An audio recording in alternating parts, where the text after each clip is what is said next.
ബിരിയാണി സ്പെഷ്യലിസ്റ്റായ ഞാൻ ഇന്നേക്ക് വന്നിരിക്കുന്നത് മഷ്റൂം ബിരിയാണി ആയിട്ടാണ്.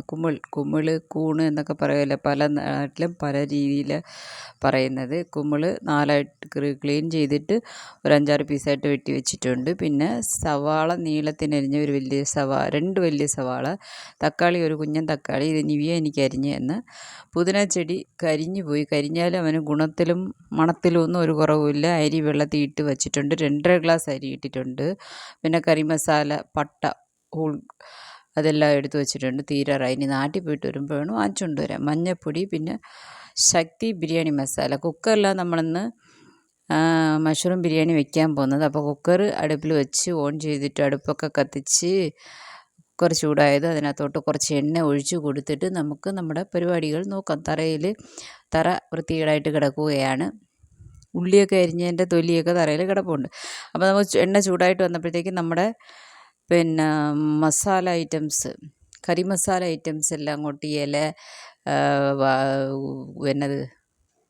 സോമ്പിനെന്തോ പെരിഞ്ജീരകം അങ്ങനെയുള്ള കാര്യങ്ങളെല്ലാം ഇട്ട് അതിനെ ഇട്ടങ്ങോട്ട് അതൊന്ന് പൊരിഞ്ഞ് വരുമ്പോഴത്തേക്ക് നമുക്ക് നമ്മൾ റെഡിയാക്കി വെച്ചേക്കുന്ന സവാള അരിഞ്ഞത് അങ്ങോട്ട് ഇട്ട് കൊടുക്കുക. അപ്പം നമ്മുടെ ചാനൽ ആദ്യമായിട്ട് കാണുന്ന കൂട്ടുകാർ ആരെങ്കിലും ഉണ്ടെന്നുണ്ടെങ്കിൽ എപ്പോഴും പറയുന്നത് പോലെ തന്നെ നമ്മുടെ ചാനലൊന്ന് സബ്സ്ക്രൈബ് ചെയ്ത് സപ്പോർട്ട് ചെയ്യണം. ഓക്കെ, പിന്നെ വീഡിയോ ഇഷ്ടമായിട്ടുണ്ടെങ്കിൽ ഒരു ലൈക്ക്, ഒരു കമൻറ്റ്, എങ്ങനെ ഉണ്ടായിരുന്നു എന്നൊരു കമൻറ്റ് ഒക്കെ കൊടുക്കുകയെന്നുണ്ടെങ്കിൽ നമുക്ക് ഒരു ബൂസ്റ്റപ്പ് ആവും.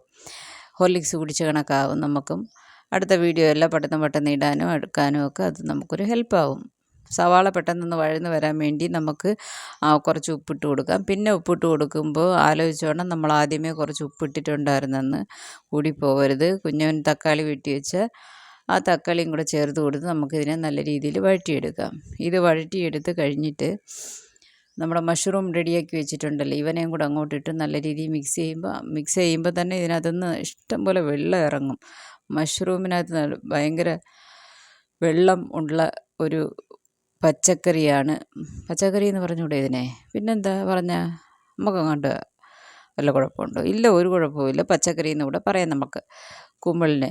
ഇതിനകത്ത് ഇഷ്ടംപോലെ വെള്ളമുണ്ട്. അപ്പം നമ്മളിതിനെ നല്ലൊരു രീതിയിൽ അങ്ങോട്ടും ഇങ്ങോട്ടും ഇളക്കി കൊടുത്തിട്ട് ഒരു 2 സെക്കൻഡ് ഒന്ന് വെച്ചാൽ തന്നെ അതിനകത്തുനിന്ന് വെള്ളം ഉണ്ട്, പൈപ്പിൽ നിന്ന് വെള്ളം വരുന്നുണ്ട്. നല്ല രീതിയിൽ കാണാമല്ലോ. അങ്ങനെ നല്ല രീതിയിൽ വെള്ളം വരും. അപ്പം അതും കഴിഞ്ഞിട്ട് വേണം നമുക്ക് നമ്മുടെ മസാലകൾ റെഡിയാക്കി വെച്ചേക്കുന്നതല്ല, ശക്തി മസാലക്കാരൻ റെഡിയാക്കി വെച്ച മസാലയാണ്. ശക്തി മസാല ഒരു 2 സ്പൂൺ, വലുതായിട്ടൊന്നും ഇട്ട് കഴിഞ്ഞാൽ ഇവിടുത്തെ മാഡത്തിന് അങ്ങോട്ട് ഒക്കത്തില്ല.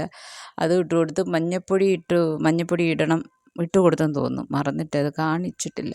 മഞ്ഞൾപ്പൊടി പിന്നെ മസാല ഇട്ട് കൊടുത്തിട്ട് നമ്മൾ അരിയിട്ട് നല്ല രീതിയിൽ അതിനെ മിക്സ് ചെയ്ത് ഇട്ടിട്ട് നമ്മൾ 2.5 ഗ്ലാസ് അരിയാണ് ഇട്ടേക്കുന്നത്. അപ്പോൾ 2.5 ഗ്ലാസ് അരിക്ക് എത്ര ഡബിൾ വെള്ളം ഒഴിച്ച് കൊടുക്കണം, 5 ഗ്ലാസ് വെള്ളം. ഇത് ചോറിൻ്റെ അരിയാണ്. ഇത് പെട്ടെന്ന് വെന്ത് വരും. നമ്മുടെ നാട്ടിലെ അരിയാണ്, വലിയ അരിയല്ല, വേവുള്ള അരിയല്ല. ഇത് ബിരിയാണി അരി കണക്കാണ് ഇരിക്കുന്നത്. പെട്ടെന്ന് വെന്ത് വരും. നമ്മൾ ചോറ് വയ്ക്കായിട്ടാൽ തന്നെ ഒരു 25 മിനിറ്റിൽ ചോറാവും. പിന്നെ വേറെ എന്നാ, അത് ഉപ്പ് ശകലം കുറവുണ്ടാകുന്ന ഉപ്പ് ഇട്ട് കൊടുത്തിട്ടുണ്ട്. ഒരു ശകലം കൂടെ ഈ എരിവിനും മസാലയും കൂടെ ചേർത്ത് കൊടുത്തിട്ട് നമ്മളിവനെ നല്ല രീതിയിൽ തിളച്ച് വന്ന് കഴിഞ്ഞിട്ട് വേണം കുക്കർ മൂടാൻ. അത് ഏത് കുക്കറാണെങ്കിലും അങ്ങനെ ചെയ്യാവും.